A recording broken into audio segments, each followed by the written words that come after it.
ابن عباس کا بیان ہے کہ خدا کی قسم ابھی فاطمہ کی دعا ختم نہیں ہوئی تھی کہ ایک بڑے برتن میں غذا حاضر ہو گئی اور اس سے ایک ایسی خوشبو آ رہی تھی جو مشک کی خوشبو سے بھی زیادہ اچھی تھی۔ فاطمہ زہرا سلام اللہ علیہا وہ کھانا حضرت رسول خدا علی اور حسنین علیہم السلام کے پاس لے کر آ گئی۔ جب حضرت علی علیہ السلام نے دیکھا تو فرمایا، اے فاطمہ، یہ طعام تمہارے پاس کہاں سے آیا ہے جبکہ تمہارے پاس تو کچھ بھی نہیں تھا؟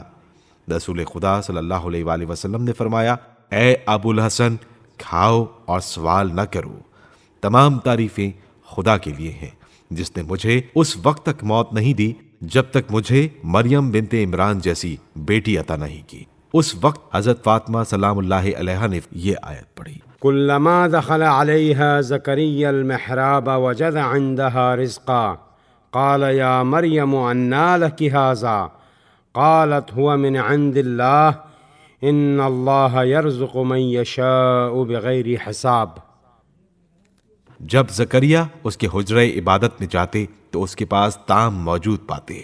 پوچھا، اے مریم، یہ تمہارے پاس کہاں سے آتا ہے؟ وہ کہتی، یہ اللہ کے ہاں سے، بے شک خدا جسے چاہتا ہے بے حساب رزق دیتا ہے۔ پس رسول خدا صلی اللہ علیہ وآلہ وسلم، علی، فاطمہ، حسن اور حسین علیہم السلام نے اس غذا کو تناول فرمایا اور رسول خدا صلی اللہ علیہ وآلہ وسلم وہاں سے تشریف لے گئے۔ دوسری طرف وہ اعرابی اپنے تمام سامان سفر کے ساتھ سواری پر سوار ہو کر اپنی قوم بنی سلیم کی طرف چلا۔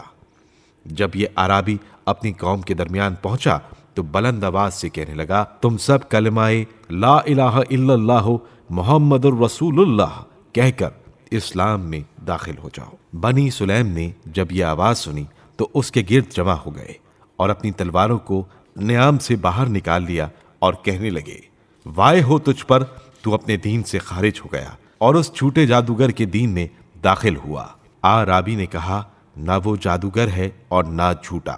اے قوم بنی سلیم، محمد کا خدا بہترین خدا اور محمد بہترین نبی ہیں۔ میں اس کے پاس بھوکا گیا تھا، اس نے مجھے سیر کیا۔ میرے پاس لباس نہیں تھا، اس نے مجھے لباس پہنایا۔ میرے پاس سواری نہیں تھی، اس نے مجھے سواری دی۔ اور ان کے سامنے سوسمار اور رسول خدا صلی اللہ علیہ وآلہ وسلم کے درمیان پیش آنے والے واقعے کو بیان کر دیا۔